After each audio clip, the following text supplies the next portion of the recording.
மகாபாரதம் தமிழில் கிசாரி மோகன் கங்குலியால் 1883 முதல் 1896 வரை ஆங்கிலத்தில் மொழிபெயர்க்கப்பட்ட தி மகாபாரதா புத்தகத்தினை தமிழில் மொழிபெயர்ப்பது அருள் செல்வ பேரரசன். முழு மகாபாரதமும் தமிழில் இணையத்தில் தயாரிப்பில். இப்பொழுது தொடர்வது தௌமியர் அறிவுரை என்ற தலைப்பில் விராட பருவம் பகுதி 4. இது பாண்டவ பிரவேச பருவத்தின் தொடர்ச்சியாகும்.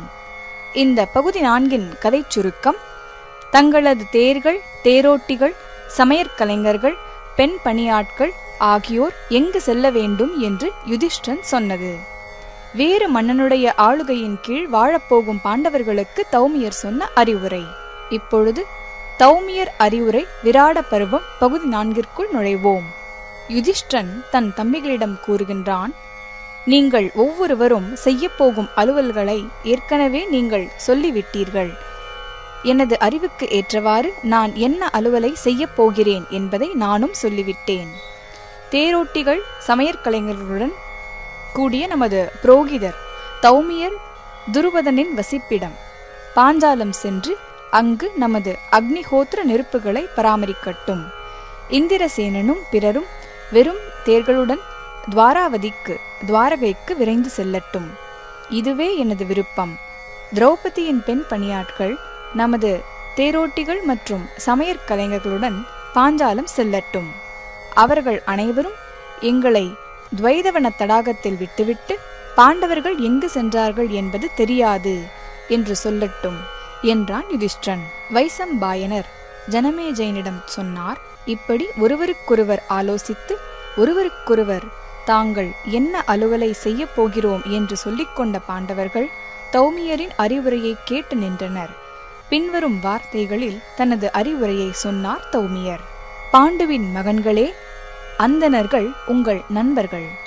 தேர்கள், ஆயுதங்கள், புனித நெருப்புகள் ஆகியவை குறித்து நீங்கள் செய்திருக்கும் ஏற்பாடுகள் அருமை. ஆனால் ஓ யுதிஷ்டிரா, குறிப்பாக நீயும் அர்ஜுனனும் திரௌபதியின் பாதுகாப்புக்கான ஏற்பாடுகளை செய்வதே தகும். மன்னா யுதிஷ்டிரா, மனிதர்களின் குணங்களை பற்றி நீ நன்கு அறிவாய். உனது ஞானம் எப்படிப்பட்டதாக இருப்பினும் நீ ஏற்கனவே அறிந்ததை உன் மீது கொண்ட பாசத்தால் நண்பர்கள் திரும்பச் சொல்வது அனுமதிக்கப்படலாம்.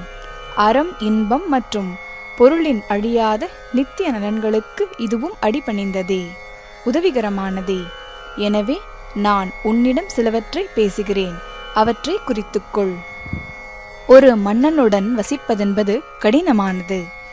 இளவரசர்களே, அனைத்து தவறுகளையும் தவிர்த்து ஓர் அரச குடும்பத்துடன் நீங்கள் எப்படி வசிக்கலாம் என்பதை சொல்கிறேன்.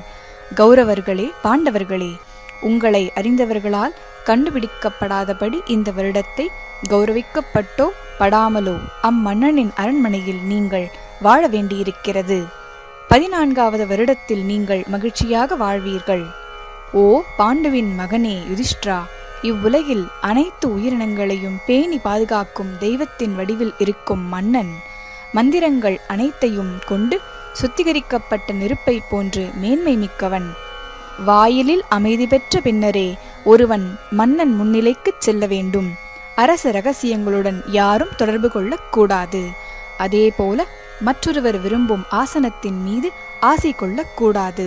தன்னைத்தானே மன்னனுக்கு பிடித்தமானவன் என்று கருதிக்கொண்டு மன்னனுடைய தேர், மூடுவண்டி, ஆசனம், வாகனம், யானை ஆகியவற்றை ஆக்கிரமிக்காதவன் மட்டுமே அரச குடும்பத்துடன் வசிக்க தகுதி வாய்ந்தவனாவான்.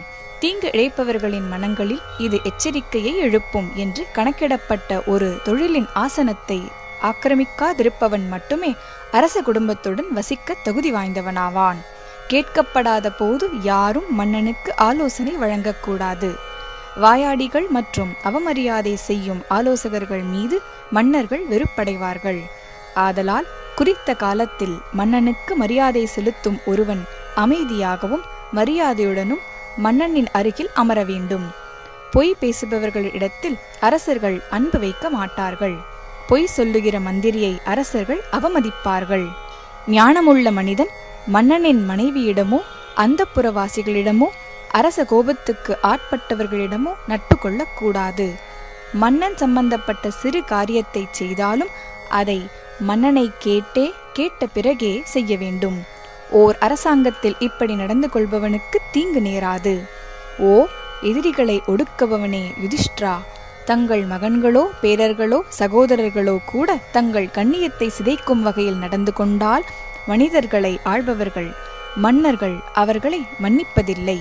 எனவே ஒருவன் உயர்ந்த அலுவலை பதவியை அடைந்தாலும் கூட தன்னை கேட்டுக்கொள்ளாத வரையிலோ தனக்கு கட்டளை கிடைக்காத வரையிலோ மன்னனின் கண்ணியத்தை கருத்தில் கொண்டு தன்னை பிறவிக்குருடனாக கருதி கொள்ள வேண்டும். அக்னியைப் போன்றோ பிற தேவனைப் போன்றோ ஒரு மன்னனை கவனத்துடன் சேவிக்க வேண்டும். அரசாங்கத்தின் மீது பற்றற்ற விசுவாசமற்ற வகையில் செயல்படும் ஒருவன் மன்னனால் நிச்சயமாக அழிக்கப்படுகிறான். கோபம், கர்வம், கவனக்குறைவு ஆகியவற்றை கைவிட்டு ஏகாதிபதியால் மன்னனால் சுட்டப்பட்ட வழியில் தொடர்ந்து செல்வதே ஒருவனுக்கு தகும். கவனமாக அனைத்து காரியங்களையும் ஆலோசித்த பின்னரே லாபகரமானவை இனிமையானவை ஆகிய 2 தலைப்புகளையும் ஒருவன் மன்னனின் முன்னிலையில் முன்வைக்க வேண்டும். ஆனால் ஒரு பொருள் இனிமையற்றதாக இருப்பினும் லாபகரமானதாக இருந்தால் அதற்கு மன்னனிடம் ஏற்புடைத்தன்மை இல்லையாயினும் அதை ஒருவன் சொல்ல வேண்டும். நான் மன்னனால் விரும்பப்படவில்லை என்று எப்போதும் நினைத்து ஒருவன் தனது கவனக்குறைவை களைந்து மன்னனுக்கு ஏற்புடைய பயனுடையவற்றை கொண்டு வருவதில் நோக்கம் கொள்ள வேண்டும். தனது நிலையில் இருந்து மாறாதிருப்பவனும் மன்னனின் எதிரிகளிடம் நட்பு கொள்ளாதவனும் மன்னனுக்கு தீங்கிழைக்காதவனும் மட்டுமே அரச குடும்பத்துடன் வசிக்கும் தகுதி படைத்தவர் ஆவர். மன்னனின் பின்புறம் ஆயுதம் தாங்கிய பாதுகாவலர்களுக்கு நியமிக்கப்பட்டிருப்பதாலும் அவனுக்கு முன்புறத்தில் அமர்வது தடை செய்யப்பட்டுள்ளதாலும் ஒரு கற்ற மனிதன் மன்னனுக்கு வலதுபுறத்திலோ இடதுபுறத்திலோ அமர வேண்டும். ஒரு மன்னன் தனது ஊழியர்களை பொறுத்தமட்டில் எதிலும் ஈடுபடாத போது ஆவலால் உந்தப்பட்டு பிறருக்கு முன்பாக யாரும் அவனது முன்னிலைக்கு வலிந்து முன் செல்லாதிருக்கட்டும். ஏனெனில் பாதிக்கப்பட்ட ஏழையாக இருப்பினும் இத்தகைய நடத்தை மன்னிக்க கூடாததாக இருக்கும். மன்னன் தனது பொய்யுரைகள் புகார் செய்யப்பட்டால் பகைமை கொள்கிறான். எனவே மன்னன் உரைக்கும் எந்த பொய்யையும் மற்றவர்களுக்கு எந்த மனிதனும் வெளிப்படுத்துவது தகாது. தன்னைத்தானே கற்றவன் என்று நினைத்துக் கொள்பவர்களையும் மன்னர்கள் அவமதிக்கிறார்கள்.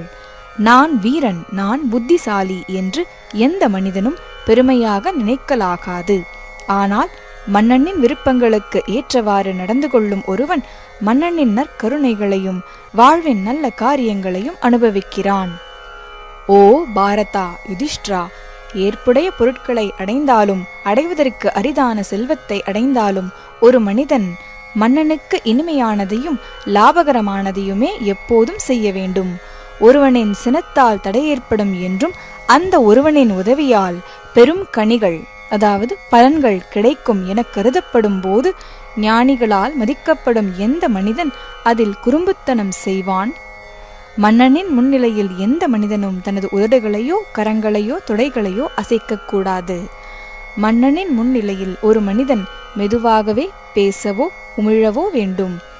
நகைப்பிற்கிடமான பொருட்களின் முன்னிலையிலும் ஒரு மனிதன் பைத்தியக்காரனைப் போல உரத்த சிரிப்பை வெளிப்படுத்தக் கூடாது. முடிந்தவரை தன்னை அடக்கிக் கொண்டு காரணமற்ற எந்த ஈர்ப்பையும் ஒருவன் ஈர்க்கக்கூடாது. தனது ஆர்வத்தை காட்ட ஒருவன் மன்னனுக்கு முன்பாக அடக்கமாக சிரிக்க வேண்டும். எப்போதும் மன்னனின் நலத்தை மனத்தில் கொண்டு பாராட்டு கிடைக்கும் போது மகிழ்ச்சியும் அவமானம் நேரும் போது கீழ்மையும் அடையாமல் இருப்பவன் மட்டுமே அரச குடும்பத்துடன் வசிக்கத் தகுந்தவனாவான். மன்னனையும் அவனது மகனையும் தனது ஏற்புடைய இனிமையான பேச்சுகளால் எப்போதும் மகிழ்விக்கும் கற்ற அரசவை உறுப்பினனே அரச குடும்பத்துக்கு பிடித்தமானவனாக வசிப்பதில் வெற்றி பெறுகிறான். அற்ப காரணத்திற்காக அரச உதவியை இழந்த மன்னனுக்கு அல்லது அரச குடும்பத்துக்கு பிடித்தமான அரசவை உறுப்பினன் மன்னனை குறித்து தீமையாய் பேசாதிருந்தால் அவன் செழிப்பை மீண்டும் அடைவான். மன்னனுக்கு பணிவிடை செய்பவனோ அவனது ஆட்சிக்கு உட்பட்ட பகுதிகளில் வாழ்பவனோ அறிவு நுட்பமுடையவனாக இருந்தால் மன்னன் இருக்கும் போதும் இல்லாத போதும் மன்னனை பாராட்டியே பேச வேண்டும். மன்னனின் மீது பலத்தை பிரயோகிப்பதன் மூலம் ஓர் அரசவை உறுப்பினன் தனது முடிவை எட்டினால் அவனால் நீண்ட காலம் அவனது இடத்தில் இருக்க முடியாது. மேலும் அது மரண ஆபத்தையும் ஏற்படுத்தும். தன்னார்வத்தின் காரணமாக யாரும் மன்னனின் எதிரிகளுடன் தொடர்புகளை ஏற்படுத்தி கொள்ளக்கூடாது. அதேபோல திறன்களிலும் திறமை தேவைப்படும் காரியங்களிலும் மன்னனுக்கு மேலாக தன்னை வேறுபடுத்தி காட்டிக்கொள்ளக் கூடாது. எப்போதும் மகிழ்ச்சியுடனும் பலத்துடனும் வீரத்துடனும் உண்மையுடனும் மென்மையுடனும் கட்டுப்படுத்தப்பட்ட புலன்களுடனும் தனது தலைவனை நிழல் போல பின்பற்றும் ஒருவன் மட்டுமே அரச குடும்பத்துடன் வசிக்கும் தகுதியுடையவன் ஆவான். மன்னனின் அரசாட்சிக்குள்ளோ வெளியிலோ செய்ய சொல்லி தன்னிடம் ஒப்படைக்கப்பட்ட ஒரு பணியை அச்சமில்லாமல் மேற்கொள்பவன் மட்டுமே அரச குடும்பத்துடன் வசிப்பதற்கு தகுதியுடையவன் ஆவான். தனது வீடு அல்லாமல் வெளியே வாழும் ஒருவன் தனது அன்புக்குரியவர்களை நினைவில் கொள்ளாமல் எதிர்கால மகிழ்ச்சியை எதிர்பார்த்து தற்போதைய துன்பத்தை ஏற்பவன் மட்டுமே அரச குடும்பத்துடன் வசிப்பதற்கு தகுதியுடையவன் ஆவான். ஒருவன் மன்னனைப் போல உடுத்தக்கூடாது. மன்னனின் முன்னிலையில் சிரிப்பில் ஈடுபடக்கூடாது. அரச ரகசியங்களை வெளியிடக்கூடாது. இப்படி செயல்பட்டால் ஒருவன் அரச ஆதரவை வெல்ல முடியும், அதாவது பெற முடியும். ஒரு பணியை நடைமுறைப்படுத்த சொல்லப்படும் போது அதை செய்வதற்காக ஒருவன் கையூட்டை லஞ்சத்தை தொட்டால் அவன் விலங்கிடப்படவோ கொல்லப்படவோ நேரிடலாம். மன்னன் அளிக்க விரும்பும் ஆடைகள், ஆபரணங்கள், தேர்கள் மற்றும் இன்ன பிற பொருட்களே பயன்படுத்தப்பட வேண்டும். அதனால் அரச ஆதரவை ஒருவன் வெல்லலாம். குழந்தைகளே, பாண்டவர்களே, உங்கள் மனதை கட்டுப்படுத்தி இவ்வழியில் நடந்து பாண்டுவின் மகன்களே இந்த ஒரு வருடத்தை கழிப்பீர்களாக. பிறகு உங்கள் நாட்டை மீட்டு நீங்கள் விரும்பியவாறு வாழலாம் என்றார் தௌமியர். யுதிஷ்டிரன் தௌமியரிடம் கூறினான், உம்மால் நாங்கள் நன்கு கற்றுள்ளோம். நீர் அருளப்பட்டிரும். உம்மை தவிர எங்கள் தாய் குந்தியோ பெரும் ஞானம் கொண்ட விதுரரோ கூட எங்களுக்கு இப்படி சொல்ல முடியாது. இத்துயரில் இருந்து பாதுகாப்பாக வர எங்களை இயன்றவராக்குவதற்கும் எதிரிகளை நாங்கள் வெல்வதற்கும் இப்போது நாங்கள் புறப்படுவதற்கும் வேண்டிய அவசியமான அனைத்தையும் செய்வதே உமக்குத் தகும் என்றான் யுதிஷ்டிரன். வைசம்பாயனர் ஜனமேஜயனிடம் தொடர்ந்தார். இப்படி யுதிஷ்டிரன் சொன்னதும் அந்தணர்களில் சிறந்த தௌமியர் புறப்படும் வேளையில் விதிகளின்படி செய்யப்படும் சடங்கை செய்தார். அவர்களது நெருப்பை ஏற்றி பாண்டவர்கள் செழிப்படையவும் வெல்லவும் மீண்டும் உலகனைத்தையும் வெல்லவும் மந்திரங்களின் மூலம் அவர் தௌமியர் காணிக்கை அளித்தார். பிறகு அந்த நெருப்புகளையும் துறவை செல்வமாக கொண்ட அந்தணர்களையும் வலம் வந்த அந்த 6 பேரும் யக்னசேனியை திரௌபதியை முன்னிறுத்தி புறப்பட்டுச் சென்றனர். அந்த வீரர்கள் அப்படி புறப்பட்டுச் சென்றபோது துறவிகளில் சிறந்த தௌமியர் அவர்களது புனித நெருப்புகளை எடுத்துக்கொண்டு பாஞ்சால நாட்டிற்கு புறப்பட்டார். தேரோட்டி இந்திரசேனனும் முன்பே குறிப்பிடப்பட்ட பிறரும் யாதவர்களிடம் சென்றனர்.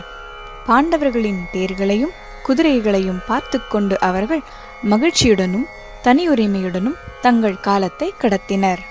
இத்துடன் தௌமியர் அறிவுரை விராட பருவம் பகுதி 4 நிறைவுற்றது.